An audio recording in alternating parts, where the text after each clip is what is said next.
Sekarang sahabat, saya akan berbagi pengalaman cara membuat pupuk cair kalium tinggi yang bermanfaat untuk tanaman kita sahabat ya. Sahabat bisa lihat ya, sekali taruh ini cairan ini, nah langsung berbusa sahabat. Ini sangat luar biasa untuk tanaman kita sahabat ya. Sehingga tanaman kita itu pertumbuhannya bagus dan buahnya itu menjadi banyak. Seperti ini ya, ini adalah pupuk KCl yang kaliumnya tinggi sahabat ya. Nah, kemampuan kalium sebagai pengantar glukosa ke dalam tanah, maka tanaman mampu meningkatkan kualitas dan kuantitas buah. Buah yang dihasilkan lebih besar, lebih berat, dan lebih manis. Dan kandungan K2O pada pupuk KCl dapat memperkuat batang tanaman sehingga usia tanaman bisa lebih panjang sahabat ya. Oke sahabat, untuk bahan pertama di sini kita menggunakan abu kayu ya, atau bisa juga diganti sekam padi sebanyak 3 kilo sahabat ya. Dan bahan yang kedua di sini adalah asam asetat ya. Asam asetat itu adalah cuka sahabat ya. Ini kita bisa dapatkan di penjual bakso sahabat ya. Ini kita campurkan dengan bahan yang lainnya, itu hasilnya itu sangat luar biasa sahabat ya. Nah, di sini ada juga cuka sedikit. Ntar saya akan campurkan seperti ini. Nah, ini udah tercampur ya dengan barusan sahabat, menjadi 100 ml kurang lebih.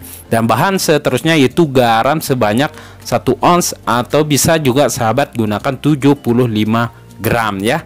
Nah, cara pembuatannya atau prosesnya yang perlu sahabat ketahui agar hasilnya lebih maksimal dan tanaman kita itu berbuah banyak dan rasanya itu pasti manis sahabat ya. Karena tinggi akan unsur kalium. Unsur hara kalium ini sangat dibutuhkan oleh tanaman kita sehingga tidak cepat rontok sahabat ya. Nah, kita ayak seperti ini, kita haluskan. Ini ada gendolan batu yang perlu kita waspadai ini ya, karena kita tidak akan menggunakan semuanya. Nah, setelah terhalus seperti ini, nah ini loh yang udah halus sahabat ya. Nah, pastikan halus seperti ini sahabat ya, agar hasil dari pencampuran tarnya maksimal. Itu yang perlu sahabat ketahui prosesnya. Oke sahabat, setelah ini kita pindahkan dulu abu kayu yang sudah kita haluskan sebanyak 3 kilo barusan sahabat ya, ke wadah atau alat yang sudah kita sediakan, yaitu ember kecil. Nah, setelah ini sahabat kita masukin air. Oke, air yang akan kita masukkan di sini sahabat sedikit aja dulu. Nah, seperti ini ya. Tujuannya apa ini sahabat? Tujuannya agar ketika kita taruh air lebih banyak daripada ini, tidak ada endapan terhadap abu kayu ini. Itu gunanya. Nah, ini teraduk seperti ini ya sahabat. Nah, ini lembut banget sahabat ya. Nah, seterusnya di sini kita akan memasukkan ukuran air sebanyak 3 liter ya sahabat. Ini saya ada wadah yang sebanyak 1000 ml atau 1 liter. Nah, ini ya 1000 ml atau 1 liter. Kita akan ambilkan air sebanyak 3 liter saja. Ini yang pertama sahabat ya. Nah, yang kedua di sini. Nah, ini yang kedua. Oke, yang ketiga sahabat. Nah, sesudah kita campurkan abu kayu ini sahabat, prosesnya agar pupuk cair tinggi kalium ini hasilnya maksimal, aduk lagi seperti ini sahabat ya. Aduk-aduk selama kurang lebih benar-benar tercampur rata seperti ini sahabat ya. Setelah ini sahabat, nah baru kita pindahkan lagi ini ya ke tong atau ember yang sebanyak kalau kurang lebih ini 10 liter ya, dengan saringan memakai karung. Kita menyaringnya lagi di sini sahabat ya. Nah, kita saring seperti ini. Setelah kita saring memakai karung atau wadah yang agak tebal begitu sahabat ya, tujuannya menyaring abu kayu ini agar tidak tidak terjadi ke penggumpalan begitu sahabat ya. Nah, tiriskan selama 1 jam sahabat, biar airnya benar-benar jatuh semua sahabat ya. Nah, ini sahabat ya, setelah 1 jam pupuk ini udah siap kita saring yang kedua lagi. Ini prosesnya yang kedua.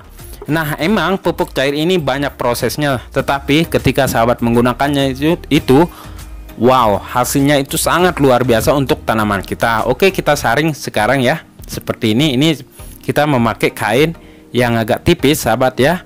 Lalu kita aduk-aduk, siram aduk-aduk sampai habis seperti ini. Nah, oke, setelah ini baru benar-benar udah abu kayunya itu hampir tidak rata, tetapi warnanya tetap ada. Itu yang kita inginkan, agar unsur hara, ya, kalium pada abu dan magnesium pada abu ini selalu ada.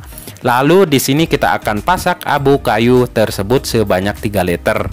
Sebenarnya ini literannya udah berkurang sahabat ya, karena tercampur abu kayu tersebut. Kita akan pasak di atas kompor seperti ini. Oke, kita akan hidupkan apinya seperti ini. Setelah itu sahabat, kita akan tunggu selama 5 menit.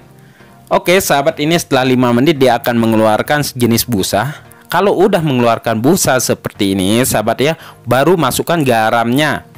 Garamnya masukin pelan-pelan aja sebanyak 75 gram atau 1 ons. Baru diaduk pelan-pelan seperti ini. Pastikan garam tersebut itu sudah mencair, atau garam bisa disebut dengan NaCl sahabat ya. Pelan-pelan seperti ini. Nah, ntar kita akan tunggu selama 3-4 menit ya. Oke, selama sudah 4 menit. Nah, ini kan udah mengeluarkan busa bersama mengeluarkan buih yang begitu kencang. Ini adalah busa antara abu kayu yang sudah tercampur rata bersama garam tersebut. Tandanya seperti ini sahabat ya. Nah, begini. Kalau udah seperti ini, udah cukupin aja, kita tinggal turunkan sahabat ya, dan kita dinginkan. Sebelum itu kita akan aduk-aduk pelan-pelan seperti ini sahabat ya. Nah, seperti ini. Sesudah dingin, ntar kita akan ada proses lagi sahabat. Oke sahabat, ini udah dingin, kita akan ambil sisa-sisa dari busa dari abu kayu tersebut bersama garam seperti ini sahabat ya. Nah, ini tidak kita perlukan, yang kita perlukan itu cairannya ntar sahabat ya, karena ini adalah sisa-sisa garam yang naik sahabat ya. Makanya kita pisahkan. Lalu kita pegang-pegang, kalau udah merasa dingin, baru untuk selanjutnya. Tahap selanjutnya ini adalah tahapan yang terakhir sahabat ya. Masukkan air cuka itu sebanyak 50 ml. Karena di sini saya menggunakan ukurannya 1000 ml, kita ambil yang 100 ml itu menjadi setengah seperti ini sahabat ya. Nah, ini saya zoom. Nah, ini udah kurang dari 100 ml sahabat ya. Nah, sahabat bisa lihat ketika cuka itu dimasukkan ke dalam garam bersama abu kayu, dia mengeluarkan langsung otomatis mengeluarkan buih. Nah, buih ini yang hasilnya sangat maksimal dan tidak rontok. Buah-buahan kita itu ya, itu anti rontok, dan buahan kita tidak akan berjatuhan setelah kita campurkan seperti ini sahabat ya. Nah, ini dia udah jadi sahabat ini ya. Kita aduk seperti barusan sampai dingin sahabat ya, seperti ini. Lalu kita akan masukkan ke dalam botol. Di sini saya akan pindahkan, kita aduk 2 kali. Setelah itu kita akan pindahkan ke dalam botol seperti ini sahabat ya. Nah, ini di sini saya akan mendapatkan sampai 4 botol ya sahabat, tetapi di sini saya akan kasih tahu tinggal dosisnya sahabat ya. Dosisnya itu sahabat ya, untuk 1 liter itu sahabat bisa gunakan sebanyak 15 ml begitu ya sahabat, 15 ml atau 15 cc. Nah, untuk 15 tergantung gendongan semprotan sahabat ya. Nah, tinggal sahabat kalikan kalau 1 liter 15 ml. Dan sahabat bisa gunakan sistem kocor. Gunakan sekali seminggu sebagaimana sahabat menggunakan KCl atau KNO3 ke tanaman sahabat biar tidak rontok. Apakah sekali seminggu, sekali dalam 2 minggu, itu terserah sahabat ya. Nah, itu sahabat ya, semoga bermanfaat. Silahkan dipraktikin. Insya Allah kita berjumpa di video selanjutnya sahabat. Assalamualaikum warahmatullahi wabarakatuh.